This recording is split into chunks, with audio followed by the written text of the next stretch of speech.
Real-Time 1960s presents Evening Report, a complete roundup of today's news with Joe Rubenstein. Good evening. In Alabama, a civil rights march from Selma to Montgomery. In Vietnam, accusations of gas warfare. In Canada, Robert F. Kennedy scales the heights. A mother of 5 is murdered, 2 astronauts are honored, and the NBA playoffs are off and running. Those are the headlines. The details after this message.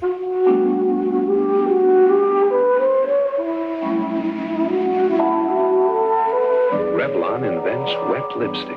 New, so moist it skims on. The feel is fantastic. Wet lipstick. The look is smashing.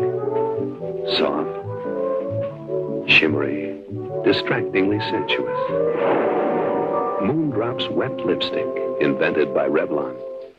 Last Sunday, Dr. Martin Luther King led 3,200 civil rights demonstrators out of Selma, Alabama, on a march toward the state capitol at Montgomery to submit a petition for Negro rights to Governor George Wallace, a man with little sympathy for his cause. It was the marchers' 3rd attempt, but their first success.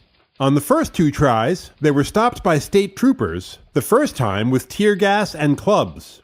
State troopers were on hand Sunday as well, but for the most part, they helped federal troops handle traffic on U.S. Highway 80 as the marchers left Selma. The federal troops were sent by President Johnson after Wallace said Alabama could not afford the expense of protecting the marchers.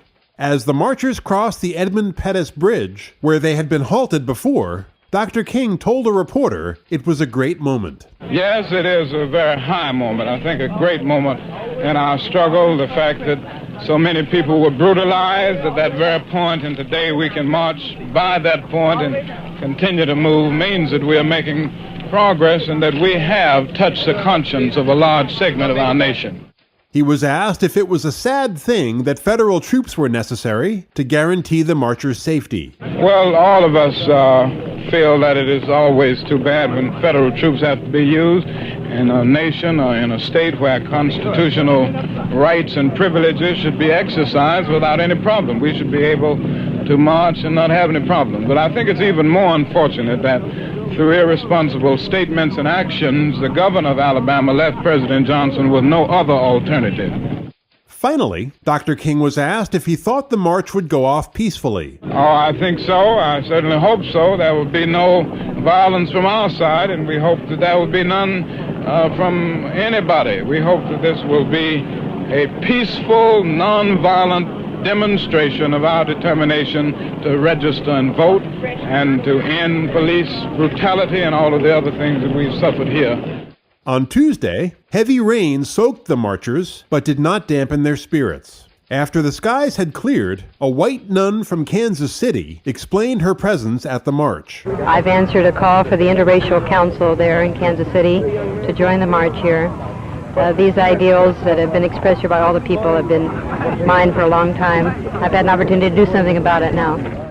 On Thursday, the marchers finally arrived at the state capitol in Montgomery, where they challenged Alabama to end racial discrimination. Despite the fact that the march and rally had been peaceful, tensions remained high, as thousands of visitors scurried to get out of Montgomery before nightfall. That night, Mrs. Viola Liuzzo, a 39-year-old white mother of 5 from Detroit, was shot to death while driving her car as a shuttle service for some of the demonstrators. She was the wife of Anthony Liuzzo, a Teamsters official in Detroit. The shooting occurred at about 9 p.m. on a 2-lane stretch of Highway 80. A Negro demonstrator, LaRon Moten of Selma, was riding in the front seat with Mrs. Liuzzo. He said she had taken 1 carload of marchers back to Selma and was returning to Montgomery for another load.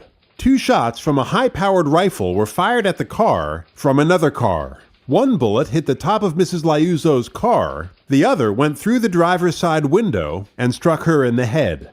Moten escaped injury when the car went out of control after the shooting. After navigating the car to the shoulder of the road, he left it there, hitchhiked back to Selma, and reported the shooting to the police. The following day, in a televised statement, President Johnson announced the arrest in Birmingham of 4 Klansmen in connection with the slaying. Mrs. Liuzzo went to Alabama to serve the struggles for justice. She was murdered by the enemies of justice, who for decades have used the rope and the gun and the tar and the feathers to terrorize their neighbors. They struck by night, as they generally do, for their purpose cannot stand the light of day. My father fought them many long years ago in Texas, and I have fought them all my life because I believe them to threaten the peace of every community where they exist. I shall continue to fight them because I know their loyalty is not to the United States of America, but instead to a hooded society of bigots. He then spoke directly to members of the Klan who might be listening. So if Klansmen hear my voice today, let it be both an appeal and a warning to get out of the Ku Klux Klan now and return to a decent society before it is too late. I call on every law enforcement officer in America to insist on obedience to the law and to insist on respect for justice. No nation can long endure, either in history's judgment or in its own national conscience, if hoodlums or bigots can defy the law and can get away with it. Justice must be done in the largest city as well as the smallest village, on the dirt road or on the interstate highway. We will not be intimidated by the terrorists of the Ku Klux Klan any more than we will be intimidated by the terrorists in North Vietnam. Tonight, in a televised appearance on NBC's Meet the Press, Dr. King called for a national boycott of Alabama. I left Alabama last week after the march feeling that we had made a great triumph, and we certainly did in the march, and that maybe we would see a brighter day all over the state of Alabama. But the fact is, Governor Wallace refused to see those who had a petition to present, and not long after that, Mrs. Liuzzo was brutally shot down in an automobile on Highway 80. This is just one other example of something that we've faced in the state of Alabama for a number of years. Consequently, I think that it is necessary for all people of goodwill to join in an economic boycott of Alabama products. So I'm, in a few days, planning to call on the trade unions to refuse to transport or use Alabama products. I hope to call on all Americans to refuse to buy Alabama products. And I hope to call on the Secretary of Treasury of the United States to withdraw all federal funds that it has on deposit in Alabama banks. And finally, I think it is necessary to call on all federal agencies in line with the 1964 Civil Rights Bill to withdraw support from a society that has refused to protect life and the right to vote. After the broadcast, Dr. King told reporters that he would discuss his Alabama boycott plan later this week with board members of his group. In Washington, White House sources said Dr. King had not discussed the proposed boycott with the administration, and that such a move would not have the administration's support. Federal officials believe a boycott would be difficult to enforce, that it would fall hardest on the Negro population in Alabama, that it would alienate white moderates in the state, and set back efforts there to strike down racial barriers. In the East Room of the White House Friday morning, President Johnson paid tribute to Gemini astronauts Virgil Gus Grissom and John Young. The two space heroes were awarded NASA's Exceptional Service Medal for piloting the world's first maneuverable manned spacecraft in a 3-orbit flight on Tuesday. I think it's fitting that we should assemble for this purpose in this historic and hallowed room.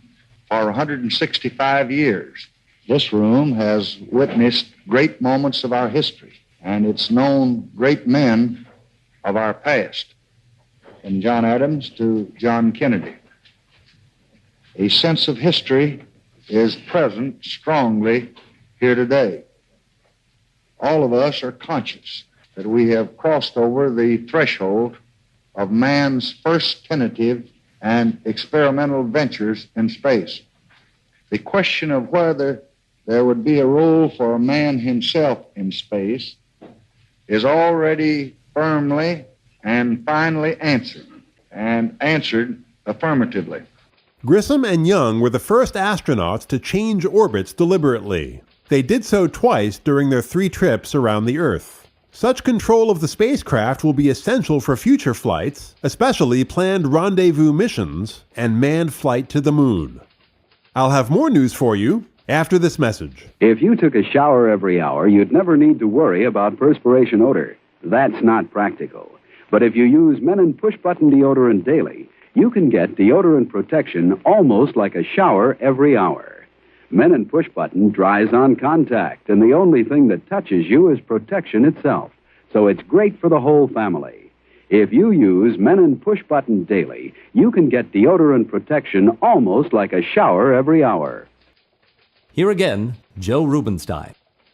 In Washington Wednesday, Secretary of State Dean Rusk said the use of non-lethal tear and nausea gases in South Vietnam did not amount to gas warfare. Speaking at a hastily arranged news conference, Rusk sought to calm international outrage over use of the gases after reports had emerged 2 days earlier that South Vietnamese soldiers had operated the gas dispensers aboard U.S. helicopters. Rusk differentiated the chemical agents used in Vietnam from the lethal World War I gases prohibited by the 1925 Geneva Protocol, which banned the use of, quote, asphyxiating, poisonous, or other gases, unquote. The gases used in Vietnam apparently have an immediate disabling effect which wears off after several hours. After defending the use of such gases, Rusk added, quote, the war in South Vietnam is not a war that's going to be decided by troops on parade with blank cartridges. It is a mean, dirty struggle carried out without regard to ordinary norms of conduct by the Viet Cong.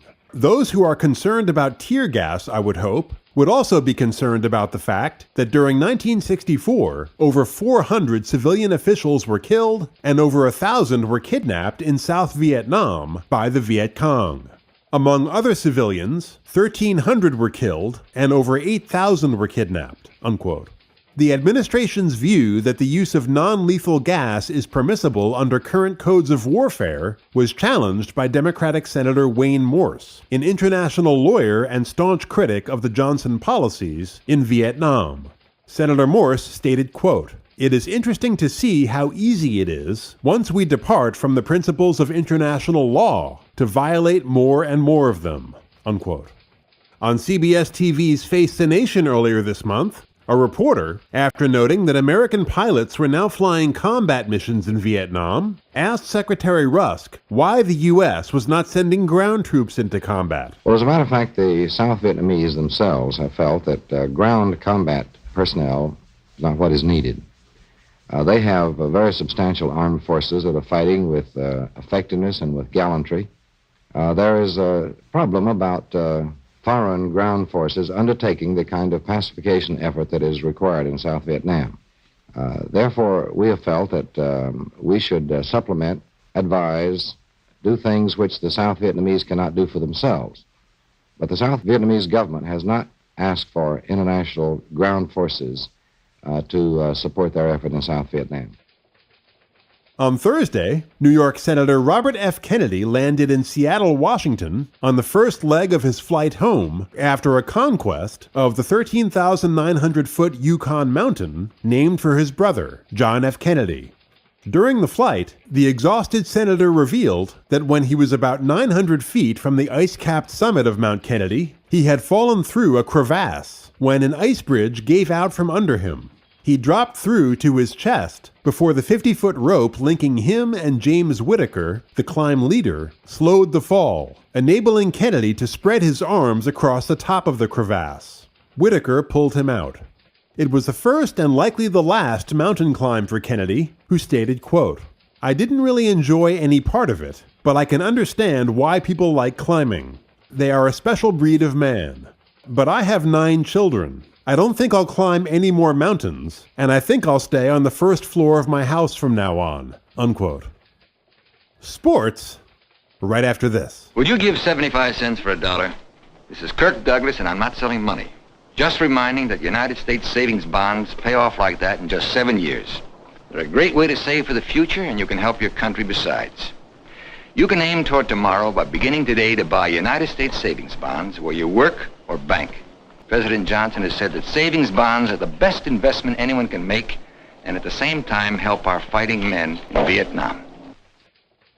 The Philadelphia 76ers, led by ailing giant Wilt Chamberlain, beat the Royals today at Cincinnati Gardens 108-94. The victory, before 6,289 unhappy fans, gave the Sixers a 2-1 lead in the NBA's Eastern Best-of-5 semifinal series. Should the 76ers prevail this coming Wednesday night at Philadelphia's Convention Hall, they would go on to face the champion Celtics in the Eastern Finals. The question remains, however, how long Chamberlain can keep up the pace. The 7'1" center is suffering from an inflamed pancreas, and the ailment is getting worse. 76ers team trainer Bill Bates said, quote, "It amazes me that he can play at all. He was in bed for 16 straight hours after we got up here, and he didn't sleep 5 hours altogether. He couldn't keep any food down, not even liquids. He played this game without any nourishment for at least 20 hours, unquote." Following today's victory, Chamberlain, who scored 17 points, grabbed 15 rebounds, and blocked 10 shots, said he felt terrible. He then vowed, however, not to discuss it anymore, stating, quote, "I've said I'm sick so much, I guess everyone is sick of hearing it," unquote. At the Baltimore Civic Center last night, the Bullets shot down the St. Louis Hawks 131-99 and took a 2-1 lead in the Western semifinal. The winner of that series will go on to face the Lakers. Captain Walt Bellamy was the high man for Baltimore with 23 points and 18 rebounds. At halftime, the Bullet Boosters Club presented Hawk star Bob Pettit with a rocking chair to use in his impending retirement. And that, for this evening, completes our look at the latest news on this Sunday, March 28th, 1965. Thank you for joining us, and have a great day tomorrow. This has been your Evening Report, a roundup of the latest news with Joe Rubenstein.